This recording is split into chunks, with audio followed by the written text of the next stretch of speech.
ஆன்மீக அன்பர்கள் அனைவருக்கும் என் அன்பான வணக்கங்க. இந்த வீடியோவில் என்ன பார்க்க போறோம்னா, திருப்பூர் மாவட்டம் காங்கயம் அருகே சிவன்மலையில் உள்ள சுப்பிரமணிய சுவாமி கோயிலின் ஆண்டவன் உத்தரவு கண்ணாடி பேழையில கடல் நீர் வச்சு சிறப்பு வழிபாடு நடந்துட்டு வருது. இப்படி கடல் நீர் வச்சு வழிபாடு செய்யறதால ஒருவேளை இயற்கை சீற்றம் நடைபெறுமோங்கிற கேள்வி எழுந்திருக்கு. இதன் விளைவா 12 ராசிக்காரர்களுக்கு இந்த மாதம் எப்படி இருக்க போகுதுன்னு சொல்லியும் இந்த வீடியோவில் விரிவாக பார்க்க போகிறோம். வீடியோவை ஸ்கிப் பண்ணாமல் கடைசி வரைக்கும் முழுசாக பாருங்க. வீடியோ பற்றின கருத்துக்களை மறக்காம கமெண்ட் பாக்ஸில் பதிவிடுங்க. நீங்கள் இப்போ தான் புதுசாக நம்ம சேனலை பார்க்குறீங்க அப்படின்னா இப்போவே சப்ஸ்கிரைப் பண்ணி பெல் ஐக்கானை கிளிக் பண்ணுங்க. வாங்க வீடியோக்குள்ளே போகலாம். திருப்பூர் மாவட்டம் காங்கேயம் அருகே சிவன்மலையில் உள்ள சுப்பிரமணிய சுவாமி கோயிலில் ஆண்டவன் உத்தரவு என்ற பெயரில் வினோத வழிபாடு நடைபெற்று வருது. இந்த மலை கோயிலில் எந்த கோயிலையும் இல்லாத ஒரு சிறப்பு அம்சமாக இந்த கோயிலில் ஆண்டவன் உத்தரவு என்ற பெயரில் ஏதாவது ஒரு பொருளை வச்சு சிறப்பு பூஜை செய்யும் வழக்கம் பின்பற்றப்பட்டு வருது. பக்தர்களின் கனவுல முருகன் வந்து குறிப்பிட்ட ஒரு பொருளை வச்சு வழிபடணும்னு சொல்வாரு. அதை கேட்டுட்டு சிவன்மலைக்கு வந்த பக்தர்கள் பூசாரியிடம் சொல்வாங்க. அப்போது பூசாரி அந்த பக்தர்கள் சொல்றது உண்மையா பொய்யான்னு பூ போட்டு பார்ப்பாராம். ஒருவேளை உண்மையா இருந்தா ஏற்கனவே வழிபட்டுட்டு வரும் ஒரு பொருளை கண்ணாடி பேழையிலிருந்து எடுத்துட்டு பக்தர்கள் சொல்லும் ஒரு பொருளை வைப்பாங்களாம். இதனாலதான் இது ஆண்டவன் உத்தரவுன்னு சொல்லப்படுது. இந்த நிலையில கோவை மாவட்டம் மணியக்காரம்பாளையம் இடிக்கரையை சேர்ந்த பெண் பக்தர் பவானிங்கிற ஒரு கனவுல வந்ததா கடல் நீர் வச்சு பூஜை செய்யப்பட்டு வருது. மேற்கண்ட பொருள் கண்ணாடி பேழைக்குள்ள வச்சு வணங்கிட்டும் வராங்க. இவ்வாறு காட்சிக்கு வைக்கப்படும் பொருள் தொடர்பா ஏதேனும் ஒரு சம்பவம் நிகழும்னு பக்தர்கள் நம்பிக்கையா இருக்காங்க. முன்னதா கண்ணாடி பேழைக்குள்ள கடந்த மார்ச் மாதம் 6ஆம் தேதி முதல் பிரம்பு மற்றும் சூடம் வைக்கப்பட்டு பூஜிக்கப்பட்டு வந்த நிலையில சுமார் 7 மாதங்களுக்கு பிறகு பக்தர்களின் கனவுல வந்த கடல் நீர் வைக்கப்பட்டு பூஜிக்கப்படுறது குறிப்பிடத்தக்கது. கடல் நீர் வச்சு வழிபடுறதால சுனாமி ஏதேனும் வருமோ இல்ல கடல் இயற்கை சீற்றங்கள் ஏதேனும் நடக்குமோ, தற்போது வடகிழக்கு பருவமழைங்கிறதால கடல்ல ஏதேனும் ஆக்ரோஷ புயல் உருவாகுமோ இல்ல கடல் சார்ந்த தொழில் வளர்ச்சி அடையுமோன்னு கேள்வி எழுந்திருக்கு. அடுத்த பூஜை பொருள் மற்றொரு பக்தரின் கனவுல வரும் வரை கண்ணாடி பேழைக்குள்ள இந்த பொருளை பக்தர்கள் பார்த்து வழிபடுவாங்க. கார்கில் போர், சுனாமி, சசிகலா சிறை சென்ற விவகாரம் என்ற நிறைய விஷயங்கள் சிவன்மலை ஆண்டவர் முன்கூட்டியே மக்களுக்கு உணர்த்தியிருக்காரு. அதனால இங்கு வைக்கப்படும் பொருட்களுக்கு மக்கள் மத்தியில் அத்தனை எதிர்பார்ப்பு நிலவுது. அதுபோலதான் பருத்தி, இளநீர், மஞ்சள் உள்ளிட்டவை வைத்து பூஜை செய்ய சொன்ன போது படு பாதாளத்தில் இருந்த அவற்றின் விலை உயர்வு ஏற்பட்டு விவசாயிகளின் வயிற்றுல பால் வார்க்கப்பட்டது. அதுபோல கொரோனா காலகட்டத்தில் மஞ்சளை வச்சு பூஜை செய்ய சொன்ன போது நாம் கொரோனா தொற்றிலிருந்து தப்பிக்க மஞ்சள் தூளை நிறைய பயன்படுத்தினோம். மஞ்சள் ஒரு கிருமி நாசினி. இப்படியாக பல்வேறு விஷயங்களை இந்த உத்தரவு பெற்றி உணர்த்தியிருக்கு. இப்போ கடல் நீரை வச்சு வணங்கிட்டு வராங்க. அது என்ன தாக்கத்தை உண்டாக்க போகுதுன்னு பொறுத்திருந்து தான் பார்க்கணும். உத்தரவு பெட்டி பொருள் மாற்றத்தாலையும் கிரகநிலை மாற்றத்தாலையும் சிம்மராசிக்காரர்களுக்கு இந்த ஐப்பசி மாதம் எப்படி இருக்க போகுதுன்னு கேட்டீங்கன்னா, மாத கிரக நிலைகளை ஆராய்ந்து பார்க்கும் போது மாத தொடக்கத்துல உங்க ராசிநாதன் சூரியன் நீச்சம் பெற்று வலுவிழந்து சஞ்சரிக்கிறாரு. வக்கர சனியின் பார்வை உங்கள் ராசியில பதியுது. சர்ப கிரகங்களின் ஆதிக்கமும் மேலோங்கி இருக்கிறது. அதனால ஆரோக்கிய தொல்லை அதிகரிக்கும். அதன் விளைவாக மருத்துவ செலவுகள்லாம் கூடும். திறமை இருந்தும் எதையும் செய்ய முடியலையேங்கிற கவலை இருந்துகிட்டே இருக்கும். வாகனங்களில் செல்லும் போது கவனமா இருக்கணும். நீங்க வளர்ச்சி ஏற்பட்டாலும் விரயங்கள் அதிகரிக்கும். மாத தொடக்கத்துல குரு கடகராசியில உச்சம் பெற்று சஞ்சரிக்கிறாரு. முறையான பயிற்சி இல்லாம அதிசார பயிற்சியா இருந்தாலும் அதை பார்க்கும் இடங்கள்லாம் புனிதமடையுது. அதனால விரயங்கள்லாம் அதிகரிக்கும். அதை சுப விரயமா மாத்திக்கொள்வது நல்லது. தாயின் உடல் நலம் சீரா இருக்கும். பழைய வாகனங்களை கொடுத்துட்டு புதிய வாகனங்கள் வாங்கும் முயற்சி கைகூடும். பிள்ளைகளின் கல்வி சம்பந்தமாகவோ கல்யாணம் சம்பந்தமாகவோ கடல் தாண்டி சென்று பணிபுரிவது சம்பந்தமாகவோ ஏதேனும் முயற்சி செய்தால் அதில் வெற்றி கிடைக்கும். புனித பயணங்கள் அதிகரிக்கும். பொது வாழ்க்கையில் ஈடுபட்டிருக்கிறவங்களுக்கு எதிர்பார்த்த பொறுப்புகள்லாம் கிடைக்கும். மாதம் முழுவதும் சப்தமஸ்தானத்தில் சனியும் ராகவும் சேர்க்கை பெற்றிருக்கிறாங்க. அது அவ்வளவு நல்லதல்ல. எதையுமே திட்டமிட்டு செய்ய முடியாது. வாழ்க்கை துணை வழியே பிரச்சனைகள் மற்றும் குடும்பத்தில் ஒருவர் மாற்றி ஒருவர் உடல்நலை தொல்லை ஏற்பட்டு மனக்கவலை அதிகரிக்கும். உத்தியோகமாக இருந்தாலும் தொழிலாக இருந்தாலும் முறையாக அதில் கவனம் செலுத்த இயலாமல் தவிப்பீங்க.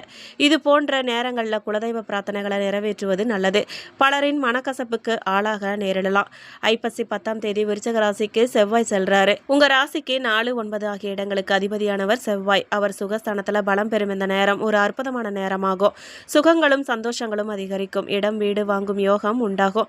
தாய் தந்தையரின் ஒத்துழைப்பு உங்களுக்கு கிடைக்கும். பூர்வீக சொத்துக்களால லாபமும் புதிய முயற்சிகளில் வெற்றியும் கிடைக்கும் நேரமா இது இருக்கு. ஐப்பசி 17ஆம் தேதி துலாம் ராசிக்கு சுக்கிரன் செல்றாரு. அப்போது புத சுக்கிர யோகமும் புத ஆதித்ய யோகமும் ஏற்படுது. உங்க ராசிக்கு 3, 10 ஆகிய இடங்களுக்கு அதிபதியானவர் சுக்கிரன். அவர் சகாயஸ்தானத்திற்கு வரும் இந்த நேரம் அமைதியான வாழ்க்கைக்கு அடிகோலும் விதத்தில் உத்தியோகத்தில் சம்பவங்கள்லாம் நடைபெறும். முன்னேற்ற பாதையில் அடி எடுத்து வைப்பீங்க. முக்கிய புள்ளிகள் உங்கள் முன்னேற்றத்துக்கு உறுதுணையாக இருப்பாங்க. கட்டிய வீட்டை பழுது பார்க்கும் யோகம் உண்டாகும். பொது வாழ்க்கையில் உள்ளவங்களுக்கு புகழ் கூட போகுது. வியாபாரம் மற்றும் தொழில் செய்கிறவங்களுக்கு ஒப்பந்தங்கள்லாம் வந்து சேரப்போகுது. உத்தியோகத்தில் உள்ளவங்களுக்கு இலாக்கா மாற்றம் ஏற்படலாம். கலைஞர்களுக்கு கணிசமான தொகை கைகளில் புரளும். மாணவ மாணவிகளுக்கு படிப்பில் கவனம் தேவை. பெண்களுக்கு குடும்ப சுமை கூடும். கொடுக்கல் வாங்கல்ல நிதானம் தேவை. மேலும் சிம்ம ராசிக்காரர்களுக்கு அஷ்டம சனி கேது இருந்தாலும் ராசியாதிபதி பலமாக இருக்கணும். அப்படி இருந்தால் தான் அந்த கஷ்டத்தை தாங்க முடியும். இந்த மாதத்தில் ராசியாதிபதி சூரியன் நீசம் பெறுவதால் அமைதியாக இருக்கிறது தான் நல்லது. மன அழுத்தம் குழப்பம் அதிகரிக்கும். சூரியன் இந்த மாதம் முழுவதும் நீசம்தான். அதனால் 16ஆம் தேதிக்கு பிறகு சுக்கிரன் ராசிக்குள் வருவதால் சூரியனுடன் சேரும்போது நீசபங்க ராஜயோகத்தை சூரியன் பெறாரு. 16ஆம் தேதிக்கு பிறகு அனைத்து காரியங்களையுமே செய்யலாம். அதுவரை பொறுமையாக செயல்படுறது தான் நல்லது. சூரியனும் சுக்கிரனும் சேருவது சுக்கிராதித்ய யோகத்தை உருவாக்குறதால தொழில் வளர்ச்சி ஏற்படும். முயற்சிகள் கைகூடி வரும். சகோதரர்கள் மூலமாக உதவிகள்லாம் உங்களுக்கு கிடைக்கும். முயற்சிகள் கைகூடி வரும். சகோதரர்கள் மூலமாக உதவிகள் கிடைக்க போகிறது நல்லது. தொழில் ரீதியாக இருந்து வந்த தடைகள்லாம் இப்போ நீங்க போகுது. புதன் விருச்சிகத்துக்கு வரும்போது குரு பார்வை பெறுவதால் கண்டிப்பாக பல நன்மைகள் கிடைக்கும். பணவரவுகள்லாம் உண்டாகும். தேவைகளை பூர்த்தி செய்வீங்க. 16ஆம் தேதி வரை பணம் கொடுக்கல் வாங்கல் விஷயத்தில் கவனமாக இருக்கிறது நல்லது. செவ்வாயும் ஆட்சி பலம் பெற்று வராரு. 10ஆம் தேதிக்கு மேல் வீடு மனை சொத்து வண்டி வாகனத்தில் இருந்து வந்த தடைகள்லாம் நீங்க போகுது. பெற்றோர்கள் உங்களின் ஆரோக்கியம் நன்றாக இருக்கும். 4ஆம் அதிபதி 4ஆம் வீட்டுக்கு வரும்போது மன ரீதியாக இருக்கும் பிரச்சனைகள் எல்லாம் நீங்க போகுது. புத்துணர்ச்சியும் தைரியமும் இயற்கையாகவே ஏற்பட போகுது. இதுவரை பட்டு வந்த அவமானங்கள்லாம் நீங்கும். பெயர் புகழ்லாம் கிடைக்கும். இழந்த சொத்து இழந்த பணம் மீண்டும் கிடைக்க போகுது. தொழிலில் நல்ல வருமானம் உண்டாகும். குழந்தைகள் விஷயத்தில் மிகுந்த கவனமாக இருக்கிறது நல்லது. செல்வம் நல்லா இருக்கும். பொருளாதாரத்தில் நல்ல முன்னேற்றத்தை காண்பீங்க. பெரிய அளவுக்கு பாதிப்புகள்லாம் இருக்காது. சனி வக்கரமாக இருந்தால் திருமண வரன் வந்து சேரும். கடன் விலகும். நோய்கள் விலகும். வேலை வாய்ப்புகள்லாம் பெறுவீங்க. சனி வக்கரமாக இல்லைன்னா வேலை செய்யும் இடத்துல கவனமாக இருக்கிறது நல்லது. கடன் வாங்காமல் இருக்கிறது நல்லது. மற்றபடி இந்த மாதம் உங்களுக்கு அற்புதமான மாதமாக இருக்க போகுது. சிவன் சித்தர் வழிபாடு அருமையான யோகத்தை உங்களுக்கு தரும். புதிய முயற்சிகள் அனைத்தும் மிக எளிதாக வெற்றியடையும். எதிர்பார்த்த பண வரவு கிடைக்கிறதோட எதிர்பாராத அதிர்ஷ்ட வாய்ப்புகளும் ஏற்பட போகுது. குடும்பத்துக்கு தேவையான பொருட்களை வாங்கி மகிழ்வீங்க. கணவன் மனைவிக்கிடையே அந்யோன்யம் அதிகரிக்குங்க. சிலருக்கு குழந்தை பாக்கியம் கிடைக்கிறதுக்கான வாய்ப்பு இருக்கு. பிரிந்திருந்த கணவன் மனைவி ஒன்று சேருவாங்க. திருமண முயற்சிகள் சாதகமாக முடியும். சுப நிகழ்ச்சிகளை திட்டமிட்டபடியே நடத்தி முடிப்பீங்க. உறவினர்கள் மற்றும் நண்பர்கள் வீட்டுக்கு விருந்து விசேஷங்களில் கலந்து கொள்வீங்க. சிலருக்கு வெளி மாநிலங்களில் உள்ள புகழ்பெற்ற புண்ணிய ஸ்தலங்களுக்கு செல்லும் வாய்ப்பு உண்டாக போகுது. இதுவரை இருந்த உடல் உபாதைகள்லாம் நீங்கி உடல் ஆரோக்கியம் மேம்படும். தந்தையின் அன்பும் ஆதரவும் மகிழ்ச்சி தரும்.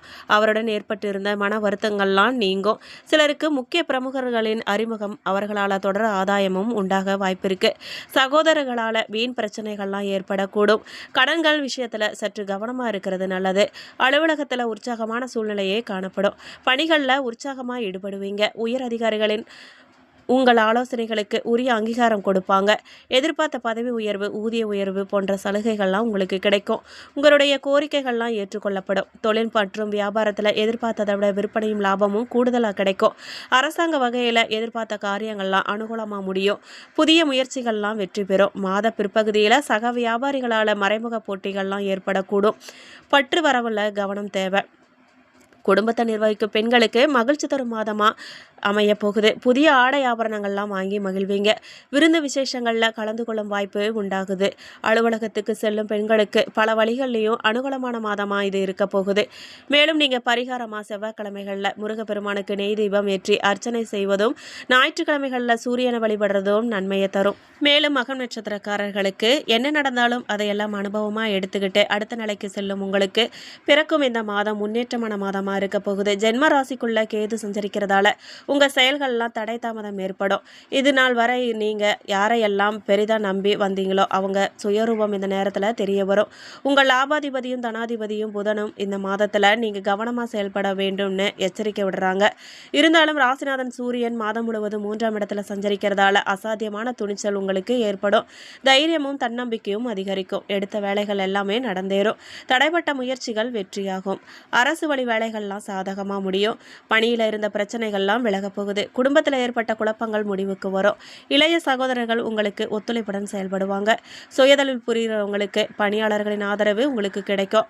அரசியல்வாதிகளுக்கு தொண்டர்களின் பலம் கூடும். தலைமையின் பார்வை உங்க மேல படும். உங்க பாக்கியாதிபதி சுக்கிரன் சஞ்சாரம் சாதகமா இருக்கிறதால கணவன் மனைவிக்குள் ஏற்பட்ட பிரச்சனை விலகப் போகுது. பொன் பொருள் சேரும். புதிய சொத்து வாங்கும் நிலை சிலருக்கு ஏற்படும். குடும்பத்தில் சுப நிகழ்ச்சி நடந்தேறும். நவம்பர் 2ஆம் தேதி உங்களுக்கு சந்திராஷ்டமம். அதிர்ஷ்டமான நாட்கள் அக்டோபர் 19, 25, 28, நவம்பர் 1, 7, 10, 16. பரிகாரமாக நீங்கள் கற்பக விநாயகரை வழிபட நன்மை நடந்தேருங்க. பூரன் நட்சத்திரக்காரர்களுக்கு எப்போவுமே முதலிடத்துல இருந்து வரும் உங்களுக்கு இந்த மாதம் யோகமான மாதமாக இருக்க போகுது. உங்கள் பாக்கியாதிபதி சுக்கிரன் மாதம் முழுவதும் சாதகமாக சஞ்சரிக்கிறதால பொன் பொருள் சேர்க்க உண்டாகும். குடும்பத்தில் இருந்த நெருக்கடியெல்லாம் விலகும். பொருளாதார நிலை உயரும். கணவன் மனைவிக்குள் ஏற்பட்ட சச்சரவு விலகி இணக்கம் உண்டாகும். வியாபாரம் தொழில் முன்னேற்றம் அடையும். அரசியல்வாதிகளின் செல்வாக்கும் உயரும். கடந்த கால நெருக்கடியெல்லாம் இப்போ விலக போகுது. சிலர் புதிய வாகனம் வாங்குவாங்க. வராமல் இருந்த பணமெல்லாம் இப்போ வந்து சேரப்போகுது. பூமிகாரகன் செவ்வாய் அக்டோபர் 27 வரை முயற்சி ஸ்தானத்தில் சஞ்சரிக்கிறதால எடுக்கும் வேலைகளில் வெற்றி கிடைக்கும். தைரியமும் தன்னம்பிக்கையும் அதிகரிக்கும். நினைச்சதை நடத்தி முடிப்பீங்க. அரசு பணியில் இருந்த நெருக்கடியெல்லாம் இப்போ நீங்கும். சகோதரர்களின் ஒத்துழைப்பு உங்களுக்கு கிடைக்கும். ஐப்பசி மாதம் அதிர்ஷ்டமான மாதமாக உங்களுக்கு இருக்கும். விரயஸ்தானத்தில் சஞ்சரிக்கும் குரு 4, 6, 8ஆம் இடங்களை பார்க்கறதால மனசில் நிம்மதி உண்டாகும். தாய் வழி உறவுகளின் ஆதரவு உங்களுக்கு கிடைக்கும். உடல் பாதிப்பு இப்போ விலக போகுதுங்க. திடீர் அதிர்ஷ்ட வாய்ப்புகள்லாம் தேடி வரப்போகுது. சந்தர்ப்ப சூழலால் அமைதியாக இருந்த நிலை மாறும். ராசிநாதனும் 3ஆம் இடத்துல சஞ்சரிக்கிறதால நினைக்கிறது நடந்தேறும். பயம் மறையும். துணிச்சலாக செயல்பட்டு நினைச்சதை சாதிப்பீங்க. பணியாளர்களுக்கு எதிர்பார்த்த இடமாற்றம் பதவி உயர்வு கிடைக்க போகுது. வியாபாரம் தொடங்க அனுமதி கிடைக்கும். ராசிக்குள் கேது சஞ்சரிக்கிறதால ஒவ்வொரு வேலையிலுமே கவனமோட செயல்படுறது நல்லது. சந்திராஷ்டமம் நவம்பர் 3ஆம் தேதி. அதிர்ஷ்ட நாட்கள் அக்டோபர் 24, 28, நவம்பர் 1, 6, 10, 15. பரிகாரமாக நீங்கள் மகாலட்சுமியை வழிபட பொருளாதாரம் உயரும். நன்மை கூடும். மேலும் உத்திரம் நட்சத்திரக்காரர்களுக்கு சூரியனை போல பிரகாசிக்கும் உங்களுக்கு ஐப்பசி மாதம் முன்னேற்றமான மாதமாக இருக்க போகுது. கடந்த மாதம் இருந்த நெருக்கடிகள்லாம் இந்த மாதம் விலகும். ராசிநாதன் சூரியன் சகாயஸ்தானத்தில் சஞ்சரிக்கிறதால உங்களை ஏளனமாக பார்த்தவங்களும் உயர்வாக பார்த்துடும் நிலை உருவாகும். எடுக்கும் வேலைகள் லாபமாக தரும். இழுபறியாக இருந்த வேலைகள்லாம் முடிவுக்கு வரும். அரசியல்வாதிகளுக்கு புதிய பொறுப்புகள்லாம் கிடைக்கும்.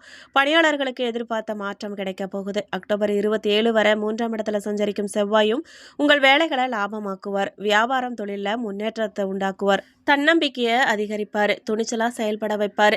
வியாபாரத்தில் தடைகள் எல்லாம் இருந்த இடம் தெரியாமல் போக போகுது. எதிர்பார்த்த முன்னேற்றம் உண்டாக போகுது. தொழிலில் தொடங்கும் முயற்சி வெற்றியாகும். வெளிநாடு செல்வதற்காக மேற்கொண்ட முயற்சி அனுமதி கிடைக்கும். சப்தமஸ்தான ராகு நண்பர்கள் வழியே பிரச்சனைகளை உண்டாக்குவார். எதிர்பாலினரிடம் பழகும் போது கவனமாக இருக்கிறது நல்லது.